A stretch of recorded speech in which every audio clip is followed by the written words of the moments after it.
எங்களுக்கும் எங்கள் குடும்பத்திற்கும் கொழும்பிலே வீடுகள் இல்லை என்ற அடிப்படையிலே போலியாக ஏமாற்றி வந்த மஹிந்த ராஜபக்ச இப்போது சிக்கியிருக்கின்றார். குறிப்பாக டொரிங்டன் மாவட்டத்திலே 400 மில்லியன் ரூபாய்கள் பெறுமதியான வீடொன்று இருக்கின்றது என்ற செய்தி இப்போது வந்திருக்கின்றது. அது தொடர்பாக விசாரணைகளையும் இப்போது லஞ்ச ஊழல் ஒழிப்பு ஆணைக்குழு ஆரம்பித்திருக்கின்றது.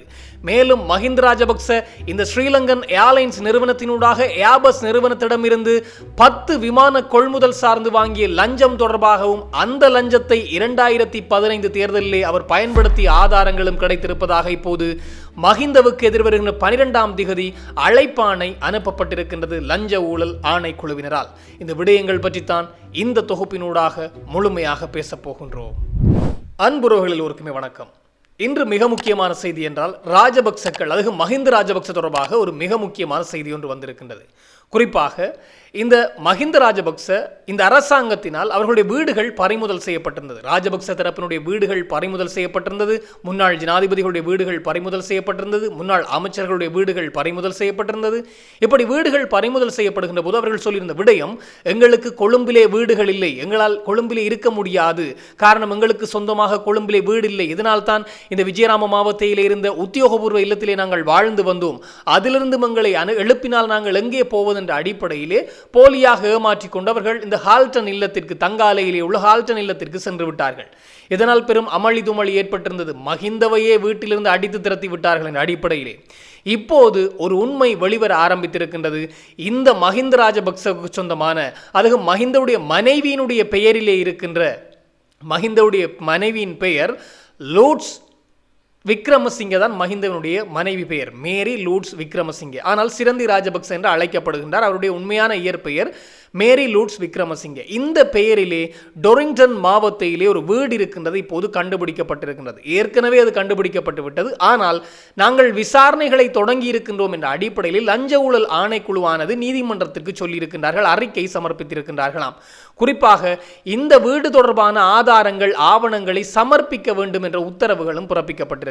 இப்போது இந்த டொரிங்டன் மாவட்டத்தில் இருக்கின்ற வீடு தொடர்பாக தீவிர விசாரணைகள் இடம்பெற்று வருகின்ற போதுதான் இந்த டொரிங்டன் மாவட்ட வீடானது கடந்த 2001ஆம் ஆண்டு மஹிந்த ராஜபக்ச எதிர்க்கட்சி தலைவராக இருக்கின்ற போது வாங்கப்பட்டிருக்கின்றது. அல்லது எதிர்க்கட்சி தலைவராக இருந்தபோது ரணில் விக்ரமசிங்கே தன்னுடைய மிக நெருங்கிய நண்பர் ஒருவரிடம் இருந்து மஹிந்த கொழும்பிலே இருப்பதற்காக ஒரு வீட்டை ஏற்பாடு செய்திருக்கின்றாராம். அந்த மாளிகை தான் இந்த டொரிங்டன் மாவட்ட வீடு என்று சொல்லப்படுகின்றது. அந்த வீட்டிலே மஹிந்த ராஜபக்ச வாடகை அடிப்படையிலே தான் 2001ஆம் ஆண்டு இருந்திருக்கின்றார்.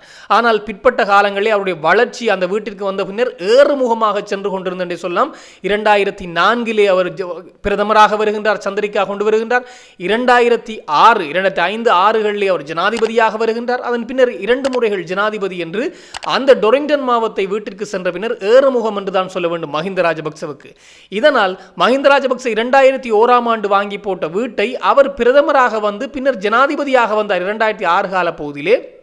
அந்த காலப்பகுதியிலே அந்த வீட்டை தனக்கு சொந்தமானதாக மாற்றி இருக்கின்றாராம். அதாவது அந்த 400 மில்லியன் ரூபாய்கள் பெறுமதியான வீட்டை வெறும் 350 மில்லியன் ரூபாய்கள் கொடுத்து கொஞ்சம் வலுக்கட்டாயமாக வாங்கி எடுத்திருக்கின்றாராம். அதுவும் நான் கொடுக்க மாட்டேன் என்று ரணிலினுடைய நண்பரான அந்த வர்த்தகர் சொல்லியிருக்கின்றார், தொழிலதிபர் சொல்லியிருக்கின்றார். ஆனால் அதையும் கேட்காமல் அரசியல் பலம் என்ற அத்தனை விடயங்களையும் வைத்துக்கொண்டு அந்த வீட்டை தன்வசப்படுத்தி இருக்கின்றார்கள் இந்த ராஜபக்சக்கள் தரப்பு. அதுவும் மஹிந்தவுடைய மனைவி மேரி லூட்ஸ் விக்ரமசிங்கே என்று சொல்லப்படுகிறது சிரந்தி ராஜபக்சவனுடைய பெயரிலே தான் அந்த வீடு வாங்கப்பட்டிருக்கின்றதாம்.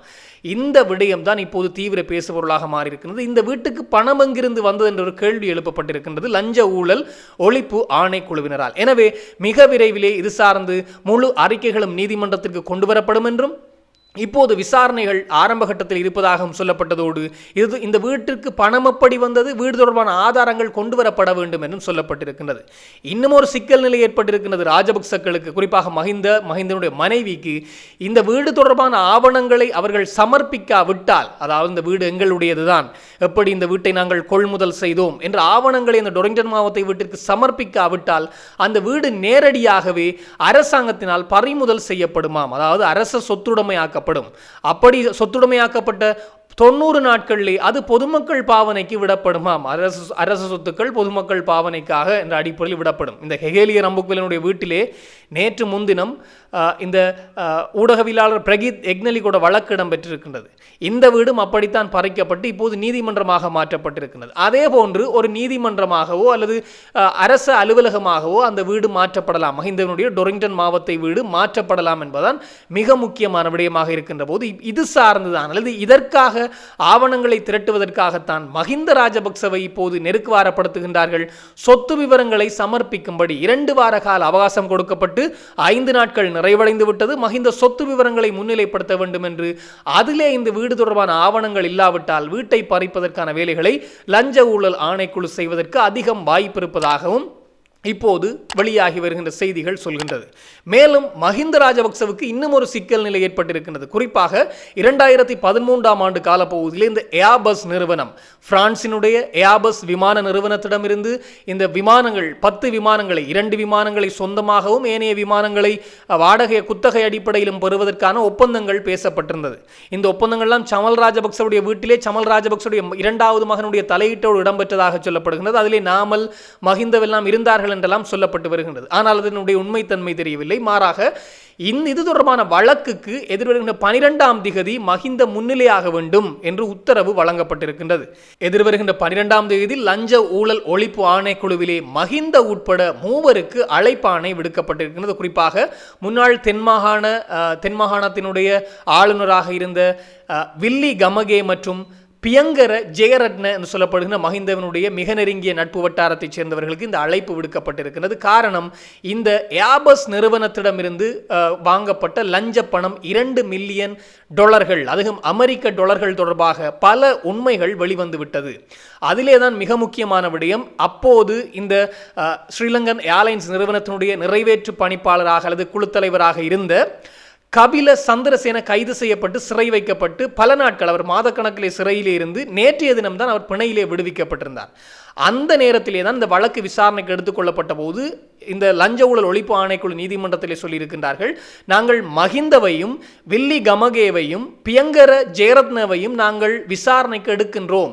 இதற்கு காரணம் இந்த கபில சந்திரசேனவனுடைய வாக்குமூலங்கள் என்பதை சுட்டிக்காட்டியிருக்கின்றார்கள். கபில சந்திரசேன என்ன சொல்லியிருக்கின்றார் பார்க்கின்ற போது, மஹிந்த தங்களுக்கு வந்து $2 மில்லியன் அமெரிக்க டாலர்கள், 2 மில்லியன் அமெரிக்க டாலர்கள், 20 லட்சம் அமெரிக்க டாலர்களிலே மஹிந்த, அதாவது இவர்களுடைய வங்கி கணக்குகளுக்கு தான் அது கைமாற்றப்பட்டது. இதிலே முன்னின்று செயற்பட்டவர் பியங்கர ஜெயரட்ன என்று சொல்லப்படுகின்ற நபர் என்ற அடிப்படையில் சொல்லியிருக்கின்றார்கள். இந்த பியங்கர ஜெயரட்ன என்ன செய்தார் என்று பார்க்கின்ற போது, அவர்களுக்கு வந்த அந்த லஞ்ச பணம் இந்த கபில சந்திரசேனனுடைய மனைவியினுடைய வங்கி கணக்குக்கு சென்று பின்னர் கைமாறி வந்த லஞ்ச பணத்திலே தான் 2015ஆம் ஆண்டு ஜனாதிபதி தேர்தலை முகம் கொடுத்திருக்கின்றார்களாம். இந்த 2015ஆம் ஆண்டு ஜனாதிபதி தேர்தலை மஹிந்த ராஜபக்சவுக்கு செய்த பிரச்சாரங்கள், குறிப்பாக எல்லோருக்கும் தெரியும், இந்த தொப்பிகள் கொடுத்திருந்தார்கள். தொப்பிகளிலே மஹிந்தபடி கையை காட்டி கொண்டிருக்கின்ற புகைப்படம் வைத்து தொப்பிகள் வந்தது.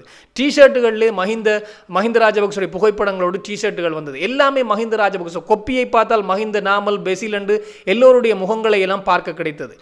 தேர்தல் பிரச்சார யுத்திகளில் இதுவும் ஒன்றாகவே இருந்தது. எனவே தேர்தல் பிரச்சாரத்திற்காக மாத்திரம் இந்த 2015ஆம் ஆண்டு 95 மில்லியன்கள் செலவழித்திருக்கின்றார்களாம். கிட்டத்தட்ட 9.5 கோடி 10 கோடி வரையிலே செலவழித்திருக்கின்றார்களாம்.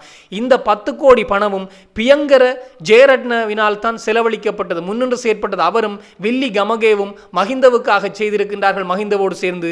ஏன் இந்த பணம் ஏது என்று கேட்டால், அந்த பணம் தான் ஏர்பஸ் நிறுவனத்திடமிருந்து வந்த 2 மில்லியன் அமெரிக்க டாலர்களிலே தான் இருந்து எடுக்கப்பட்டது என்ற அடிப்படையில் இப்போது தகவல் கிடைத்திருக்கின்றது லஞ்ச ஊழல் ஒழிப்பு ஆணைக்குழுவுக்கு. எனவே இப்போது விசாரணைகளை தீவிரப்படுத்தி இருக்கின்றார்கள் லஞ்ச ஊழல் ஒழிப்பு ஆணைக்குழுவினர். இதற்கிணங்க எதிர்வருகின்ற 12ஆம் தேதி முன்னாள் ஜனாதிபதி மஹிந்த ராஜபக்ச, வில்லி கமகே தென் மாகாணத்துடைய முன்னாள் ஆளுநர், அதே போன்று இந்த பியங்கர ஜெயரத்ன என்று சொல்லப்படுகின்ற மஹிந்தனுடைய கட்சி உறுப்பினர், மிக நெருங்கிய நண்பர் என்று எல்லோருமே விசாரணைக்கு அழைக்கப்பட்டிருக்கின்றார்கள். இந்த விசாரணைக்கு மிக முக்கியமான காரணமே கைது செய்யப்பட்டிருந்த கபில சந்திரசேன தான். அதோடு மஹிந்தனுடைய அண்ணன் சமல் ராஜபக்சவுடைய இளைய மகனை கடுமையாக தேடி வருகின்றார்கள். அவர் இன்னும் நாட்டிற்குள்ளே இல்லை என்பது மிக முக்கியமான விடயம். அவரை தேடுகின்ற பணிகளோடு சிவப்பு எச்சரிக்கை கொடுக்கப்பட்டு அவரை பிடிப்பதற்கான வேலைகளும் செய்யப்பட்டு வருகின்றதாம். காரணம், அவரும் இதிலே மிக முக்கியமான உடந்தை என்று சொல்லப்படுகிறது. எல்லாம் ராஜபக்சக்கள் குடும்பம் தான். எனவே தீவிர விசாரணை வளையத்திற்குள்ளே ராஜபக்ச குடும்பம் வந்திருக்கின்றது என்பது மிக முக்கியமான விடயம். இது தொடர்பாக இன்னும் பல தகவல்கள் வருகின்ற போது உடனுக்குடன் தெளிவுபடுத்த நானும் தயாராக இருக்கிறேன். இன்னும் ஒரு தொகுப்போடு சந்திக்கலாம். உங்களிடம் விடைபெறும் நான் என்றும் உங்கள் அன்பின் ஈழன். வணக்கம்.